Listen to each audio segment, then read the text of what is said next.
खबर रोहतास जिले के बिक्रमगंज प्रखंड अंतर्गत इंदार्थ खुर्द गांव से है, जहां बुधवार को जिला से चलकर आई आईसीडीएस की डीपीओ रश्मि रंजन ने आंगनबाड़ी केंद्र संख्या 32 इंदार्थ खुर्द में पहुंचकर नवनिर्मित आंगनबाड़ी केंद्र के नए भवन का फीता काटकर उद्घाटन किया।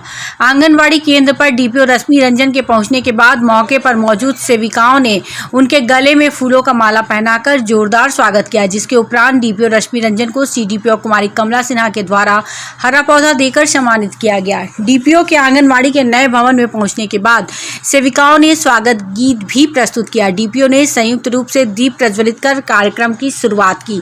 आंगनबाड़ी केंद्र पर मौजूद लाभार्थियों को, खासकर गर्भवती व धात्री महिलाओं को अपने बच्चे व स्वयं के स्वास्थ्य को सही रखने के संबंध में विभिन्न गतिविधियों के साथ साथ खान पान के संबंध में जानकारी दिया गया। डीपीओ के द्वारा स्तनपान कराने वाली महिलाओं को जानकारी देते हुए बताया गया कि बच्चों के डब्बे से दूध पिलाना उनके स्वास्थ्य के लिए हानिकारक है। केंद्र पर मौजूद स्तनपान कराने वाली महिलाओं ने डब्बे से दूध नहीं पिलाने का संकल्प लिया। आंगनबाड़ी केंद्र पर बच्चों से खेल भी करवाया गया। आंगनबाड़ी सेविका के द्वारा केंद्र पर आए हुए स्तनपान कराने वाली महिलाओं के बच्चों का वजन कराने के बाद लंबाई भी मापी गई। आंगनबाड़ी केंद्र पर आए हुए विभिन्न सेविकाओं के द्वारा विभिन्न प्रकार की रेसिपी तैयार करके लाया गया था, जिसके संबंध में बारी बारी से सभी रेसिपी के बारे में विस्तृत रूप से जानकारी दिया गया।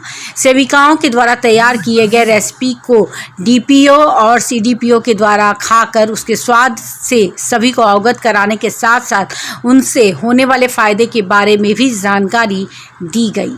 आने के बाद आपको इस आंगनबाड़ी केंद्र से क्या जानकारी मिला? मेरा यही जानकारी है कि मेरा बच्चा 1.5 साल का हो गया, बोतल का दूध नहीं पिलाते हैं, कटोरी चम्मच से पिलाते हैं और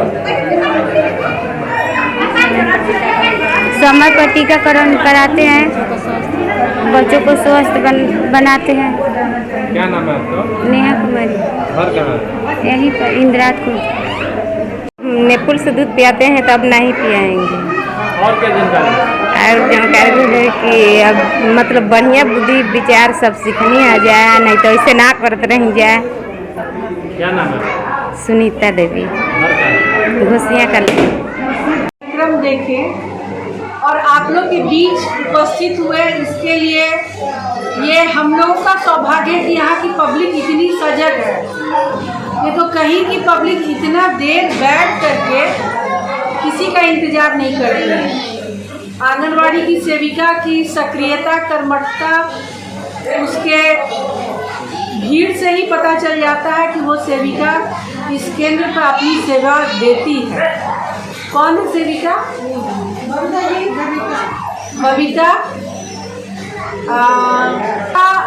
जो हम सुने तो इतना अच्छा से अगर वो अपने पोषक क्षेत्र हो या अपने पंचायत में या सहयोग के रूप में इस केंद्र पे अपना समय दे रही है, जो आईसीडीएस की सेवा है आपके बीच बता रही है, पब्लिक या गर्भवती माँ हो, धात्री माँ हो, उसको ध्यानपूर्वक सुन रही है। अभी तक हम एक भी नहीं ऐसा देखे कि कोई महिला उठ के भाग गई। ऐसा नहीं कि हम आपकी बात सुन रहे हैं तो ये भी नहीं देख रहे हैं कि कोई महिला उठ के भाग गई।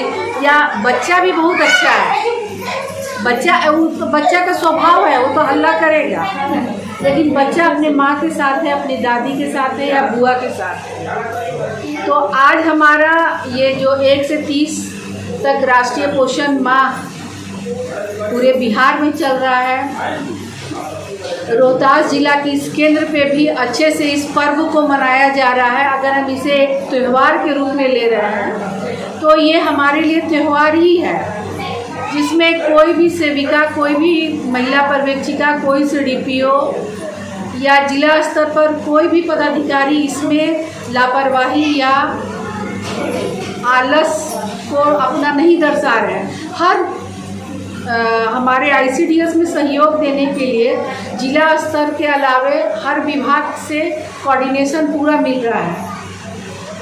और 1 से 30 सितंबर तक में 4 भाग में हमारा सप्ताह बांटा गया। 4 सप्ताह में आज हम इस तीसरे सप्ताह के पौधान में हैं। मातृ वंदना हो गया, दूसरा सप्ताह भी था, योगा आयुष से था, जिसमें हम व्हाट्सएप के माध्यम से देख रहे थे। हमारी आंगनबाड़ी सेविकाएं लगातार अपने केंद्र पे योगा करवा रही हैं, बच्चों को इसी से एक्टिविटीज़ करवा रही हैं। और आज का जो तीसरा सप्ताह जो अत्यंत महत्वपूर्ण था कि कैसे हम अपने बच्चों को बोतल से दूध पिलाने वाली आदत से दूर करें, इसके तो स्वयं हम जिम्मेवार हैं। एक महिला कह रही है कि काम कर रहे हैं तो बच्चे पे ध्यान नहीं दे रहे हैं। अगर आप काम कर रहे हैं, बच्चे पे ध्यान नहीं दे रहे हैं, आपका बच्चा बीमार पड़ेगा तो आपके घर की आमदनी का अच्छा स्रोत, आपके घर की आमदनी का अच्छा स्रोत उस बच्चे की बीमारी पे जाएगा। ये चीज़ देख रहे हैं, हम गांव में रह रहे हैं चाहे शहर में रह रहे हैं, हमारी आय जो सीमित है उसमें हमको खाना भी खाना है, अपने बच्चों को पढ़ाना भी है। अगर किराए के मकान में रह रहे हैं तो किराया भी देना है, कपड़ा भी पहनना है और आय का एक हिस्सा भविष्य के लिए बचत भी करना है। क्यों बैंक खुला है या हमारे यहाँ गुल्लड़ सिस्टम है ना, घर में भी महिलाएं रखती हैं, क्या बोलते हैं देहाती भाषा में, चोरका। चोरका से महिलाएं कुछ अपने घर के आय का एक हिस्सा छिपा के रखती है, तो उसके पति को नहीं पता चलता, उसकी सास को भी नहीं पता चलता। तो आप चुरा के रखती है ना पैसा, सच बोलिएगा। महिलाओं का आदत वो